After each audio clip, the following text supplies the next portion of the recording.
નમસ્કાર દર્શક મિત્રો, બોટાદ દસ્તક ન્યૂઝમાં આપનું હાર્દિક સ્વાગત છે અને હું છું એલડી મકવાણા. આપ જોઈ રહ્યા છો બોટાદ દસ્તક ન્યૂઝ. હવે પછીના સમાચાર વિગતવાર. કુખ્યાત પેંડાના સાગરીતની સાંઠ ઠેકાણે આવી. પોલીસ કર્મીની હત્યાના કેસમાં સાક્ષીના ભાઈ પર કરાયેલા હુમલાની ઘટનાનું રિકન્સ્ટ્રક્શન કરાયું. રાજકોટ શહેરમાં વર્ષ 2016માં પોલીસકર્મી ભરતદાન ગઢવીની હત્યા કરાઈ હતી. આ કેસમાં આરોપી રાજા જાડેજા વિરુદ્ધ સાક્ષી જિજ્ઞેશભાઈએ જુબાની આપી હતી, જેનો ખાર રાખી રાજા જાડેજાએ સાગરીતો સાથે મળી ગત 18 ડિસેમ્બર 2024ના રોજ રાત્રિના સમયે સાક્ષી જિજ્ઞેશભાઈ અને તેના ભાઈ પર છરી વડે જીવલેણ હુમલો કરી કોર્ટમાં જુબાની ન આપવા ધમકી આપી હતી. ત્યારે આ સમગ્ર ઘટના સીસીટીવીમાં કેદ થઈ હતી. જોકે આ મામલે ભક્તિનગર પોલીસે રાજા જાડેજા, ચિરાગ બકાલી, ચંદ્રેશ ઉર્ફે ચાંદો ગોહેલ, મિલન બાવાજી, દિનેશ કાચા, પિયુષ સોલંકી, મન્યો મિસ્ત્રી, છોટું અને એક અજાણ્યા શખ્સ સામે હત્યાના ફરિયાદ સહિતની કલમ હેઠળ ગુનો નોંધી વધુ તપાસ હાથ ધરી હતી. અને નાસ્તા ફરતા આરોપી જયપાલસિંહ ઉર્ફે રાજા જાડેજા અને પિયુષ સોલંકીને રિમાન્ડ પર મેળવી આજે ઘટના સ્થળ પર લઈ જઈ રિકન્સ્ટ્રક્શન કરવામાં આવ્યું હતું. રાજકોટ ભક્તિનગર પોલીસ સ્ટેશનમાં નોંધાયેલા હત્યાના પ્રયાસના ગુનામાં પોલીસે નાસ્તા ફરતા આરોપી રાજપાલસિંહ ઉર્ફે રાજા જાડેજા અને પિયુષ સોલંકીને ઝડપી પાડી રિમાન્ડ પર લેવામાં આવ્યા હતા.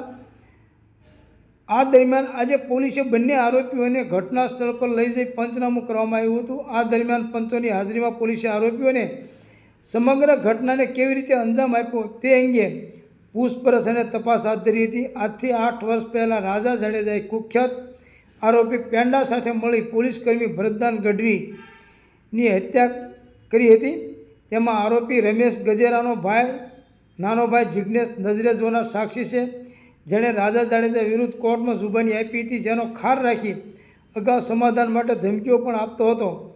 બનાવ અંગે રાજકોટના કોઠારિયા ગામમાં ગોકુળ પાર્ક શેરી નંબર 3માં રહેતા રમેશભાઈ દેવરાજભાઈ ગજેરા ઉંમર વર્ષ 42એ ફરિયાદમાં જણાવ્યું હતું કે તેઓ છૂટક મજૂરી કામ કરી પરિવારનું ગુજરાન ચલાવે છે.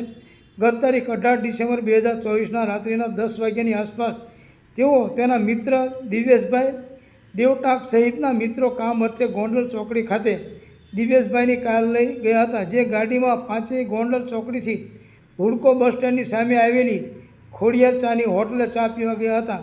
દરમિયાન તેમને ઘરે જવાનું મોડું થતું હોય, જેથી ચા પીવાની ના પાડતા બધા મિત્રો ચા પાણી પીધા વગર ખોડિયાર હોટલથી ઘરે જતા હતા. ત્યારે થોડે આગળ કોઠારિયા રોડ ફાયર સ્ટેશનથી આગળ આવેલ કનૈયા ડેરીએ દૂધ લેવા ગાડી ધીમી પાડી હતી. ત્યારે પાછળથી 3 મોટરસાયકલ ગાડીની પાછી આવી, જેમાં એક એસએસમાં રાજા જાડેજા, ચિરાગ ઉર્ફે બકાલી અજાણ્યો શખ્સ તેમજ બીજા બાઇક પર ચંદ્રેશ ઉર્ફે ચંદો ગોહિલ, મિલન બાવાજી, દિનેશ કાચો અને ત્રીજા બાઇકમાં પિયુષ સોલંકી, મન્યો મિસ્ત્રીને છોટું બેઠા હતા. કાર ચાલક દિવ્યેશે ડ્રાઈવર સાઈડનો કાચ ખોલ્યો ત્યારે રાજા જાડેજાએ કહ્યું હતું કે તું ગાડી ઊભી રાખ અને રમેશને ઉતારી તું નીકળ, તેની સાથે માથાકૂટ કરવી છે. તેમ કહેતા દિવ્યેશે ના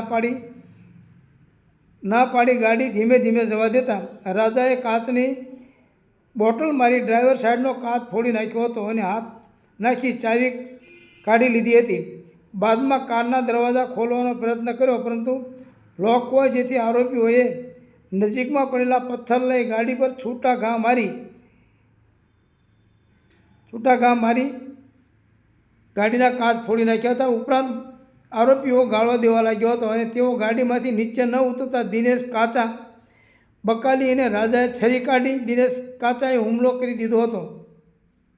દિવેશને બકાલીએ છરીથી હાથમાં ઘા ઝીકતા દેવટાકને પણ રાજા જાડેજાએ છરીનો ઘા ઝીકતા મારામારીના કારણે દેકારો થતો હોય, જેથી રોડ પર માણસો ભેગા થવા લાગતા રાજાએ કહ્યું કે હવે આગળ કોઈ મારા કેસમાં લડતો નહીં, નહીં તો મારી નાખી તેવી ધમકી આપી ભાગી ગયા હતા. બાદમાં મને અને મારા 2 મિત્રોને લોહીલુહાણ હાલતમાં સારવાર અર્થે ખસેડાયા હતા.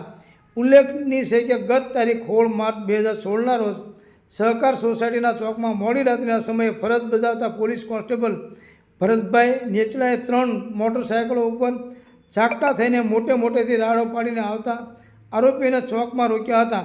આ આરોપી ભાગી ન જાય તે માટે શક્તિ ઉર્ફે પેંડો અને તેની સાથે બેઠેલા બાળ આરોપીના મોટરસાયકલની ચાવી આ પોલીસ કોન્સ્ટેબલે લઈ લીધી હતી. આથી ગુસ્સે થઈને બાળ આરોપીઓ પોતાના પેન્ટના નેફામાંથી છરી કાઢી કોન્સ્ટેબલ ભરતભાઈના કાનની નીચે રાખી મારી હતી. આ ઈચ્છા થતાં કોન્સ્ટેબલ ભરતભાઈ ત્યાંથી ભાગી ગયા હતા. ત્યારે તમામ આરોપી ભરતભાઈની પાછળ દોડીને તેને પછાડી દીધા અને છરીના બીજા 2 ઘા ભરતભાઈને માર્યા હતા. બીજા 4 આરોપીએ ઢીકાપાટનો માર મારી ભરતભાઈનું મોત નિપજાયું હતું. સૌજન્ય દિવ્યા ભાસ્કર, બોટાદ દસ્તક ન્યૂઝ, LD મકવાણા, બોટાદ.